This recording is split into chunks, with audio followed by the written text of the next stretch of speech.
नवरात्रि में डेली हवन कैसे करें, माँ की पूजा में क्या क्या सामग्री लगती है और हवन सामग्री कैसे बनाएं। तो आज की वीडियो बहुत इम्पोर्टेंट है, ध्यान से देखिएगा। दोस्तों, हवन के माध्यम से हम जो भी भोग भगवान को अर्पित करते हैं वो देवी देवताओं तक सीधे पहुँचता है। हवन से घर का शुद्धिकरण होता है और प्योरिटी आती है। जब इसकी खुशबू वातावरण में घुलती है तो अलग ही पॉजिटिविटी आती है, जो आपके मन मस्तिष्क दोनों को बल देती है। और बिना हवन के तो नवरात्रि महसूस ही नहीं होती। मैं तो नवरात्रि में रोज हवन करती हूँ और किसी भी पूर्णिमा, अमावस्या और एकादशी पर तो होता ही है। तो आज आपको एक बहुत ही बढ़िया हवन सामग्री बनाना बताती हूँ और ये सारा सामान आपको इजीली किसी भी पूजा की शॉप या किराना स्टोर से मिल जाएगा। आप इसे ऑनलाइन भी मंगा सकते हैं। इसे लाकर 1 घंटे धूप में जरूर सुखा लें। इसे बनाने के लिए सबसे पहले आपको चाहिए हवन सामग्री, जो मार्केट में मिलती है। उसके बाद थोड़े से चावल, ये आपको घर में ही मिल जाएंगे। थोड़े से जौ ले लें। इन सभी चीजों को साफ कर लें, क्योंकि ये देवी देवताओं का भोग है, तो इसमें कोई भी कंकड़, पत्थर या कीड़ा नहीं होना चाहिए।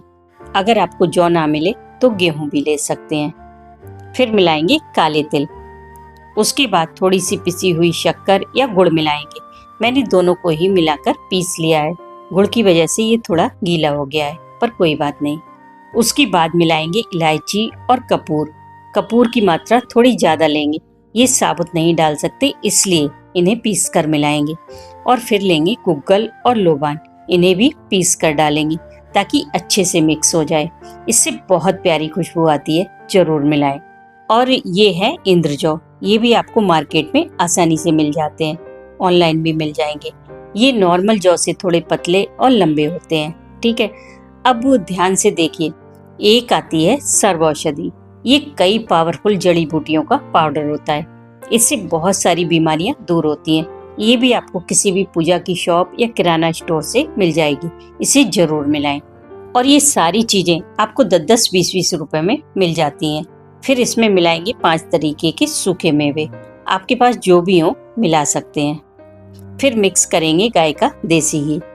और हाँ, किसी भी चीज की कोई क्वांटिटी नहीं है, आपके पास जो भी हो, जैसी भी हो, जितनी भी मात्रा में हो मिला सकते हैं। और लास्ट में मिक्स करेंगे हनी, यानी कि शहद। इसे भी आप अपने हिसाब से डाल सकते हैं, क्योंकि माता रानी की पूजा में ये मैटर नहीं करता कि आपने कितनी चीजें ली, बल्कि माँ देखती हैं कि आपने कितने भाव से ली। अगर आपको ये सारी चीजें ना भी मिले तो भी आप सिंपल हवन सामग्री में काले तिल, जौ, शक्कर और घी मिलाकर भी इसे बना सकते हैं। और अगर ये भी संभव ना हो तो प्रेम से एक उपला जलाकर कपूर, गुड़ और घी की भी आहुतियां देंगे तो भी माँ स्वीकार कर लेंगी, ठीक है। मैं नवरात्रि की पूजा इसी हवन सामग्री से करती हूँ, तो इस बार सोचा आपको भी बता दूं। चाहे तो आप भी इसे बना सकते हैं। इसकी जो खुशबू पूरे घर में फैलती है, सच में मस्त कर देती है। अब वो जानते हैं कि माँ की पूजा में क्या क्या सामग्री लगती है, क्योंकि अगर ये सारी सामग्री हम एक जगह पहले से इकट्ठा करके रख लेते हैं तो पूजा करने में बहुत आसानी हो जाती है। और ये सारी चीजें हैं लौंग, सुपारी, इलायची, बताशे, साबुत हल्दी, जौ, काले तिल, डेली आरती के लिए गोल बाती, एक लंबी बाती अखंड ज्योति के लिए, कुछ छोटी लंबी बाती अखंड ज्योति की बाती सही करने के लिए, पीला चंदन, कुमकुम, मौली, जलाने के लिए धूप बत्ती, कच्ची मौली, कपूर, गंगाजल, माँ की अग्यारी के लिए धूप, माचिस और सबसे जरूरी है डेली जाप के लिए रुद्राक्ष की माला। इन सब चीजों को एक जगह इकट्ठा कर लेने से हमारा काफी समय बच जाता है और हमें पूजा करते समय बार बार उठना नहीं पड़ता।